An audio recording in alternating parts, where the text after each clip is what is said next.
last week. You guys got a bunch of treasure, so congratulations on that. Excellent job. Um, you got treasure. You got some magical items. Was there something else that happened? I'm trying to put my finger on it. There was a dragon. There's a Malik. Well, Malik unfortunately did not survive the last session, having been torn in two by a dragon. But rather sweetly, Malik was Yeah, that was wrapped. brutal. Was brutal. That was brutal. Rather sweetly, though, I thought. She wrapped up Malik in in Calder's cloak. Because we all know that Yeah, Malik and Calder was I quite gotta, I gotta close. say, Hmm. gotta say that I was really touched by Toph reaction to Malik's death. So it was a really touch moment, and I cried a little bit. Ah. Yeah, I bawled my eyes out, let me tell you. Um, okay, well that's yeah, it was quite touching as well when Malik fell and It definitely as was, yeah. people reacted, and as I said, I thought it was extra sweet that he was wrapped up in a cloak of Calder. But Malik and Calder, unfortunately, are with us no more. Coming back to Bryn Shander with the whale oil, which was very much appreciated. You got a little bit more gold for that. You learned of maybe a clue to where the Duragar are based and what they're doing. Because you're going to the spine of the mountains to track down where a meteor landed. But you're not entirely sure what the hell has a meteor got to do with Duragar dwarves. You don't know. But that's where we'll pick it up for the Neverlost Knuckleheads, as you've just we'll drag it a little bit back. You're just about to cross over the paths, step off the 10 trails, across the riverbed, and head over to where you saw this meteor land. So, Neverlost Knuckleheads, what would you like to do? We met a goblin on the way, right? Oh yes, you did meet a goblin along the way, that's true. Whose name was Slosh? Yeah. And he was yeah. Um, yes, and he told you that well what they seemed to be doing is they wanted to get a truce between the place he called home and Bryn Shander. Yes. Okay. So what would you like to do, you bunch of knuckleheads? Is the river frozen? It's mostly frozen. Scanning up and down I mean, you look at it and you could maybe get across it, but it's like quite a deep ravine. But you do spot a rickety bridge, but if you'd like to check out the bridge, you could maybe check out just how rickety it is.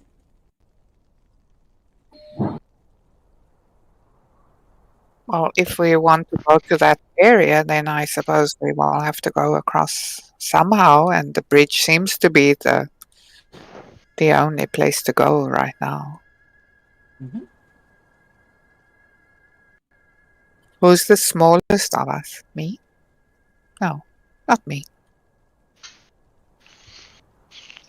It's probably not going to be My Thoradin. audio is a bit choppy, so let me just quickly disconnect from the voice. I'll be right back.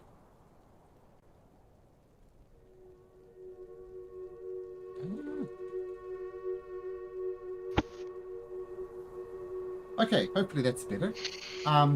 So you guys going to check out the bridge? I think so. Grimmick kind of looks at Tooth. All right then. I'm the shortest. No need to tell it out loud. I'll go first. I don't know how stocky you are, Grimmick. Well, I've got my ring. If something goes wrong, I'll just get popped right into it. Just make sure you find me. And I'll go and test the bridge.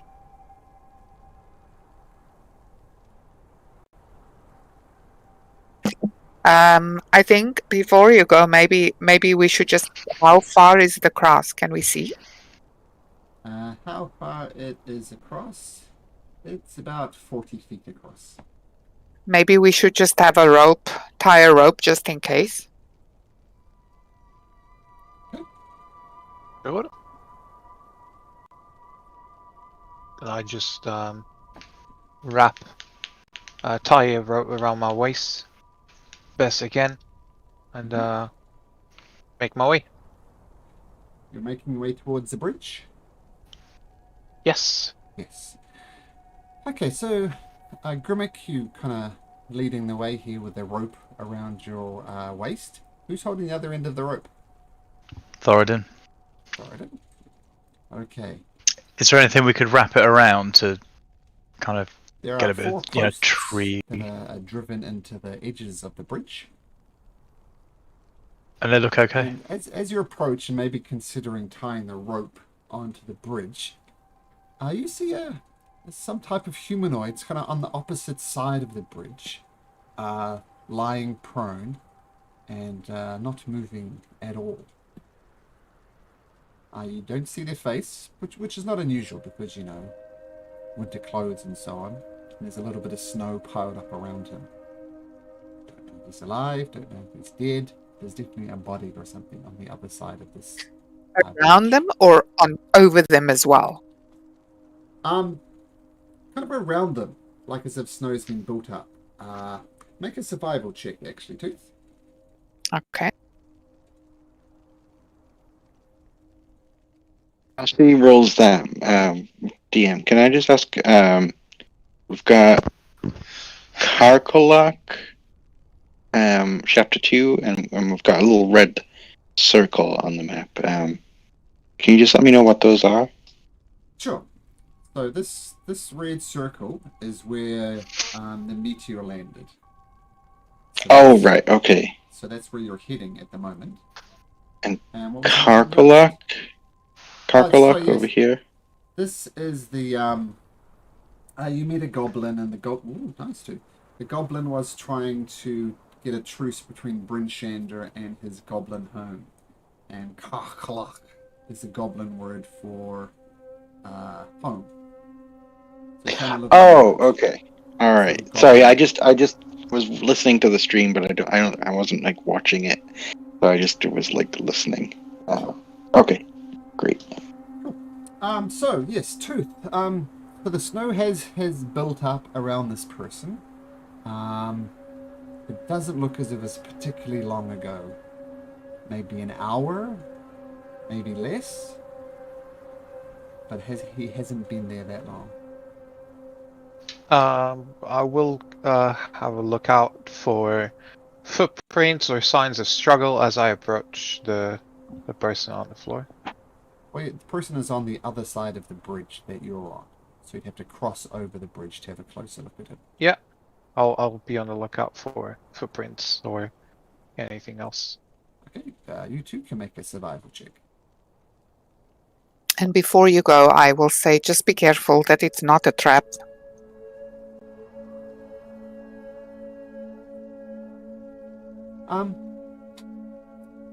Actually, I'm just going to quickly reconnect to a slightly different Wi-Fi because it's very choppy for me still. So just hold on 1 sec. I'll be right back. It's just too choppy for me. 1 sec.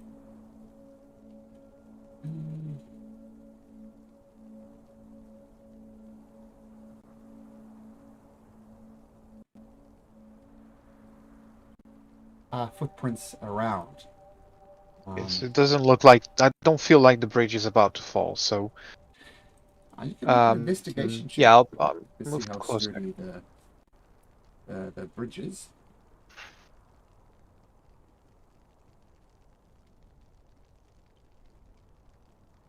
Yeah, it looks pretty sturdy. And from your previous survival check as well, you know, you've seen fairly recent tracks crossing back and forth across the bridge. So, you know, people have been crossing over this bridge. Okay, I'll move closer to. It's a humanoid figure, prone. Yeah, humanoid figure. It's lying on the ground, prone. It's human size as opposed to, halfling size. It's definitely, I'll 5 foot approach it 6. and say, "Are you okay? Hello there. Do you need any help?" Okay, so from the other side of the bridge, you call out for see if he needs any assistance. No response. No, I'm getting closer as I say this. I'm not shouting. I'm just Okay. getting closer to the corpse or the not corpse. I don't know if it's dead, but Well, to do that, you'd have to cross over the bridge. yes, that's what I'm doing. Okay, and the rope situation, you got Thoradin on the other end of it. Yeah, so as Grimmick's going across, he's going to keep as much strain just in case he needs to grab him. Okay. So Thoradin, you cross over the bridge. It creaks a little bit. You're a little bit paranoid you'll fall through, but it seems safe enough. And you approach the figure. It doesn't respond. Still lying on the ground. I'll touch it to see if it's cold, like dead cold. What is it? Is it human? Is it? So okay, well, so Tooth, you're crossing over as well. Yeah, having lost 2 people in the recent past. I'm not comfortable, so I will follow across. I don't know if that might be a trap. Okay. Okay, so Tooth, Thoradin, did you cross over with? No, Thoradin's still on the other side, but as soon as the other two get to the far side and not on the bridge anymore, he's going to draw his bow. Okay, this audio is proving hopeless. Give me a sec. I'm going to actually connect my iPhone and do it this way. I don't know what up, but I'll be right back. Sorry about this.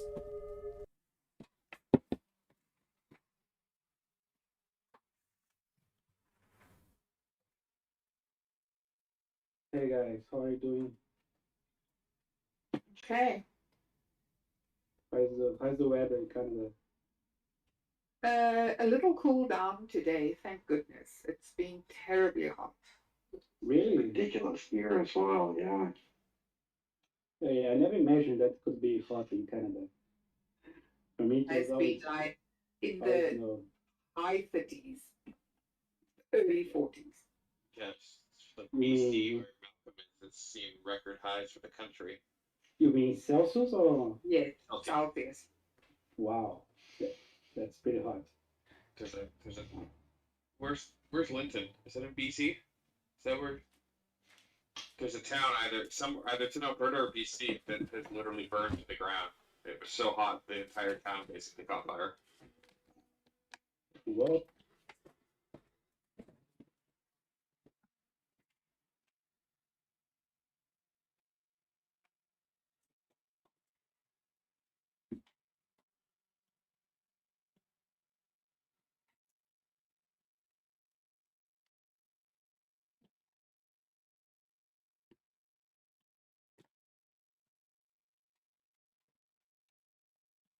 $33 to $38 sounds wonderful compared to $42. Anyway, that audio is much better. Okay, so we're good. So Thoradin, you're staying on the other side of the bridge with the rope connected to Grimmick. Jury, what's Jury doing?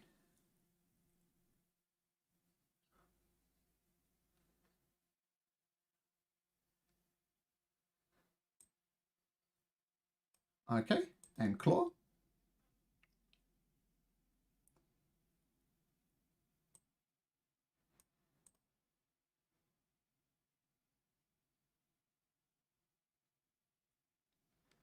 Okay. Okay, but on the Thoradin side, so you haven't crossed over the bridge, right? Yep, okay. Oh yeah, you're well within your range of your bow as a Jury, and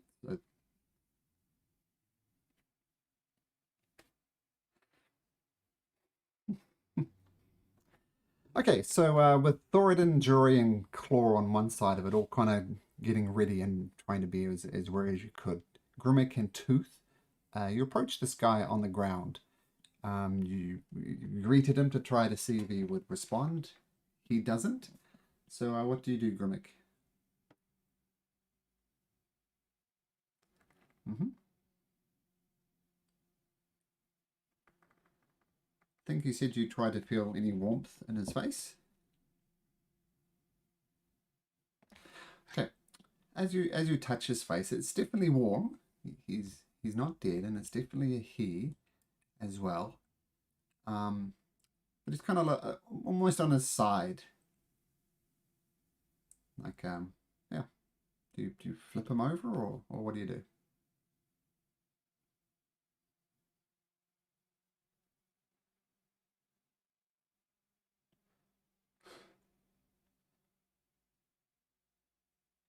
You hear some breathing, but you can't see his face. He's kind of half on his side, half on his front.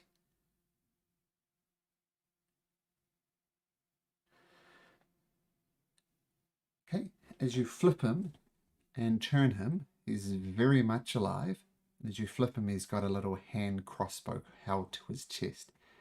As you flip him over, the hand crossbow points right up in your face and says, "Stay right there, mister." And this is what you see. Then out of the bushes comes 1, 2 behind you. Oh, sorry. I shall get this in just a second. I think everybody's probably seen this. Got to change my lighting on this. Dynamic lighting.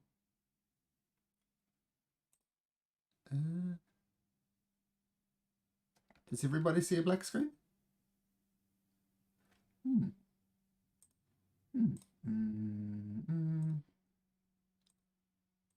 I think that will be better. Yeah, so this is the guy that was on the ground. Whoops, this is the guy that was on the ground. Now has a crossbow pointed up in his face, and you see 1, 2, 3, 4, 5, and the leader of the group kind of sidles in from the back. What does the leader of the group say?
That's flavored Misty Step. Okay, boom. Sorry.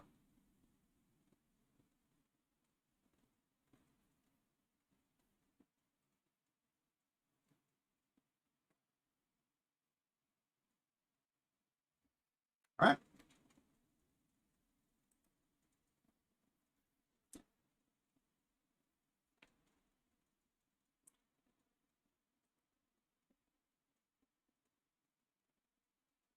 Okay.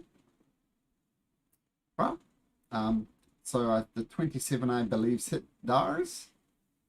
15 does not, so 14 points of damage. And as we have, so 17 points of damage. So Dars, as you're standing there trying to take out these people, turns out they're stronger than you thought, and boom, you get blasted in the chest. We have a lot of comrades, of course. And they're through the initiative too.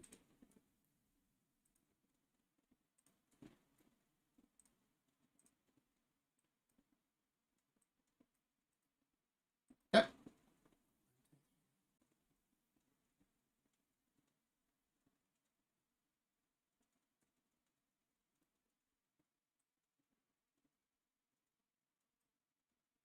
Double.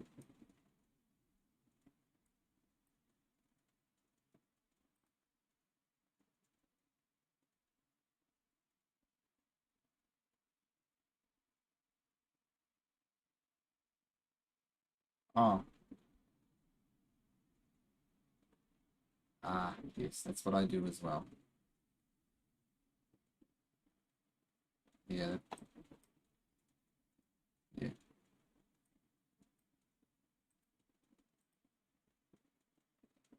Okay, so Claw is 24.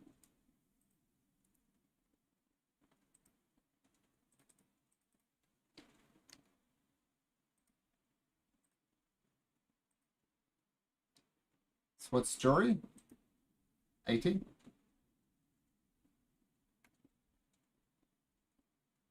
We'll take your first one. You go. Oh, no, your first one was 3.1.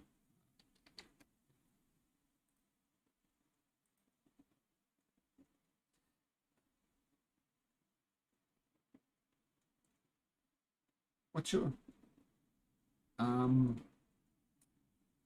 the point one is the event of a tiebreaker. It adds your dex modifier to it.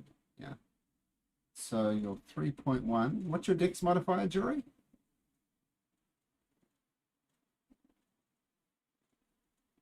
Don't know why that's come out. Well, we'll set you at 4.1 anyway. The 0.1 though is to the event of ties, just the way that they. Okay, so Grimmick, not mucking around with these Zentarum agents who have been sent to bring you in, presumably for the killing of the leader of Targos, and presumably for this dealing to the dwarf and